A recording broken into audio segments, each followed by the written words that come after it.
Hai plan-plan netizen seluruh Indonesia dimanapun kamu berada yang kadang komentarnya luar biasa. Ketemu lagi bersama dengan kami di Yeni Channel. Pastinya channel yang sangat informatif dan juga akan menambah pengetahuan Anda. So, kali ini jangan kemana-mana, kita akan membahas topik-topik menarik yang ada di seluruh dunia. Sebuah negara tentu membutuhkan seorang kepala negara yang dapat mengatur dan mengelola seluruh sumber daya yang ada di negara tersebut dengan baik. Sebutan bagi mereka pun bermacam-macam, mulai dari raja, kaisar, perdana menteri, hingga presiden. Namun, statusnya sama, yakni pemimpin tertinggi dalam sebuah negara. Mengingat seorang kepala negara memiliki kekuasaan atau power yang begitu besar, tak heran jika banyak orang yang berlomba-lomba mendaftarkan diri sebagai seorang calon penguasa negeri. Lama jabatan yang dipegang pun beragam, mulai dari 5 tahun hingga berdekade-dekade. Sejarah sendiri mencatat setidaknya terdapat beberapa orang penguasa dengan masa jabatan terlama sebagai seorang kepala negara.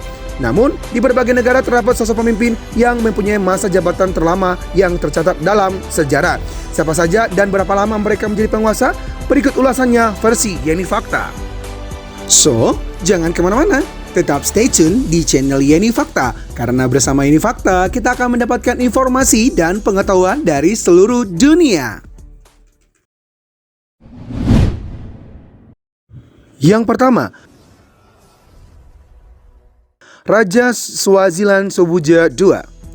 Sobhuza II adalah kepala tertinggi Swazi dari tahun 1921 dan Raja Swaziland dari tahun 1967.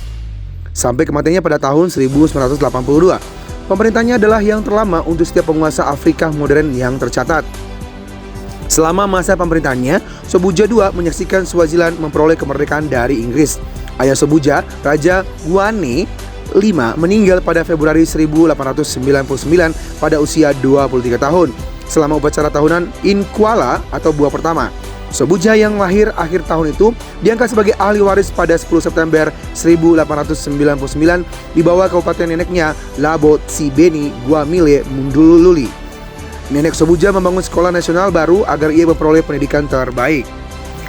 Dia menyelesaikan sekolah dengan 2 tahun di Lovedale Institute di Cape Province, Afrika Selatan. Sobhuza II dilantik ke tahta sebagai kepala tertinggi Swazi. Inggris tidak menganggapnya sebagai raja pada waktu itu pada tanggal 22 Desember 1921. Yang kedua, Ratu Inggris Elizabeth II. Ratu Elizabeth II adalah salah seorang pemimpin negara perempuan di dunia satu-satunya yang berusia sudah lanjut.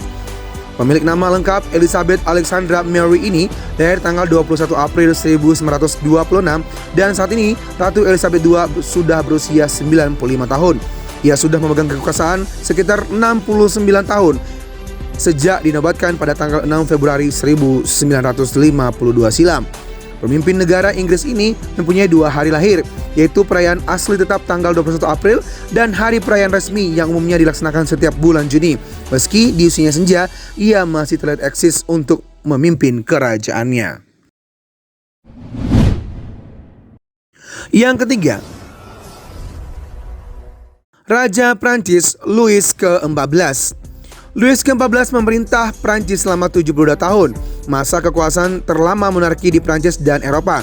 Ia lahir 5 September 1638 dan meninggal 1 September 1715 pada umur 76 tahun. Louis ke-14 adalah Raja Prancis yang dinobatkan pada 14 Mei 1643 dalam usia 5 tahun. Ia baru mulai berkuasa penuh sejak wafatnya Menteri Utama Prancis Jules Cardinal Mazarin pada 1661.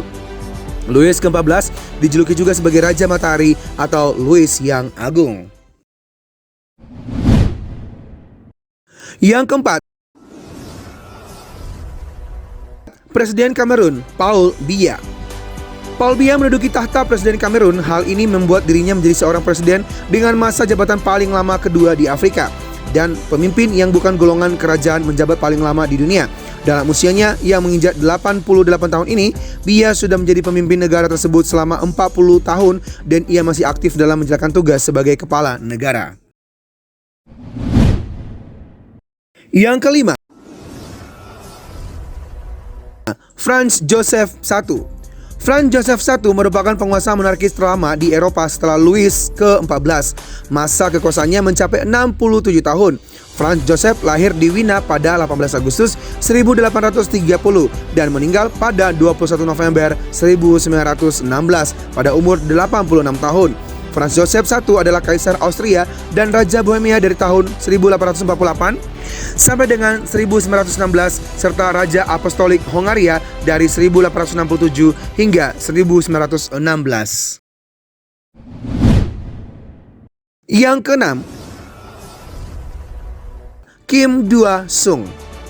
Kim Dae-sung adalah ayah dari pemimpin Korea Utara saat ini, Kim Jong-un. Ia merupakan penggagas pemerintahan komunis Korea Utara yang menjabat sebagai presiden selama 22 tahun dari Desember 1974 hingga hari kematiannya pada 4 Juli 1994. Jika dihitung dengan masa jabatannya dari saat mendirikan Korea Utara sebagai Perdana Menteri pada tahun 1948, maka total 46 tahun Kim Dae-sung memerintah Korea Utara.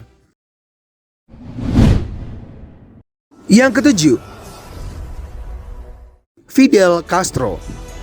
Fidel Alejandro Castro Ruz menjabat sebagai Presiden Kuba selama 49 tahun.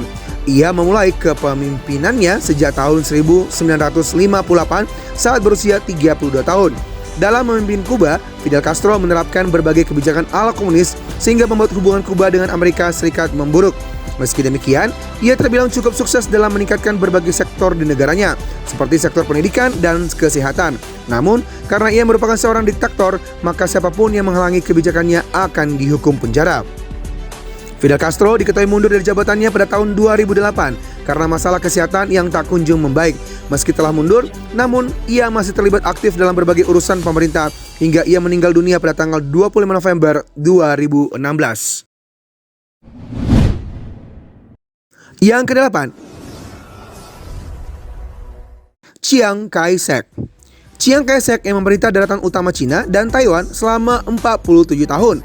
Menurut histori, pemimpin militer dan politik Tiongkok ini bergabung dengan Partai Nasionalis Tiongkok atau dikenal sebagai Kuomintang atau KMT pada tahun 1918. Menggantikan Sun Yat-sen sebagai pemimpin KMT pada tahun 1925. Ia mengusir komunis Tiongkok, maksud kami, dari partai tersebut dan memimpin sebuah partai yang sukses mempersatukan Cina. Terlepas dari fokus yang diakui pada reformasi, pemerintahan Chiang berkonsentrasi, maksud kami, salah mulu, pada memerangi komunisme di Cina serta menghadapi agresi Jepang. Ketika sekutu menyatakan perang terhadap Jepang pada tahun 1941, perang saudara pecah pada tahun 1946, lalu berakhir dengan kemenangan oleh pasukan komunis Mao Zedong dan pembentukan Republik Rakyat Tiongkok. Dari tahun 1949 hingga kematiannya, Chiang memimpin pemerintah KMT di pengasingan di Taiwan yang terus diakui oleh banyak negara sebagai pemerintahan sah di Tiongkok. Yang kesembilan, Ali Abdullah Saleh. Ali Abdullah Saleh sebelumnya adalah Presiden Yaman Utara sejak 1978. Namun terjadi persatuan negara Yaman Utara dan Yaman Selatan menjadi negara Yaman. Dengan presiden yang dipilih adalah Ali Abdullah Saleh. Pada tahun 2012, ia mengundurkan diri setelah terjadi unjuk rasa yang menuntut dirinya mundur dari jabatannya. Total masa kepemimpinan Ali Abdullah Saleh adalah 34 tahun. Terakhir diketahui pada 4 Desember 2017, ia dinyatakan tewas setelah ditembak oleh sekelompok pemberontak Houthi saat terjadi serangan di sana, ibu kota Yaman. Yang ke-10, Raja Bhumibol. Bhumibol, pemimpin terlama dari Thailand. Meskipun ia tidak secara resmi dinobatkan, Raja Bhumibol menjadi raja ke-9 dalam dinasti Chakri Thailand pada tahun 1946. Setelah saudaranya, Ananda Mahidol, meninggal. Menurut The New York Times, Thailand datang untuk melihat raja Buddhis ini sebagai figur ayah yang sepenuhnya didedikasikan untuk kesejahteraan mereka dan sebagai perwujudan stabilitas di negara, di mana kepemimpinan politik naik dan turun selama beberapa dekade melalui kudeta militer, menjadikannya pemimpin terlama di Thailand dengan masa jabatan itu 70 tahun. Raja Bhumibol memerintah hingga kematiannya pada tahun 2016 pada usia ke-88 tahun. Nah, itulah para pemimpin negara di dunia yang memegang jabatan bahkan sampai berpuluh-puluh tahun. Terlepas dari lamanya mereka memimpin, tentunya banyak kebijakan dan perubahan yang telah mereka lakukan untuk negaranya sehingga mereka tetap dikenang hingga kini. Demikianlah ulasan mengenai pemimpin dunia terlama versi Yeni Fakta. Semoga ulasan kali ini memberi informasi dan pengetahuan tambahan untuk kita semakin lebih baik. Jangan lupa untuk subscribe, like, komen, share, dan tonton terus channel Yeni Fakta. Karena bersama Yeni Fakta, kita akan mendapatkan informasi dan pengetahuan dari seluruh dunia.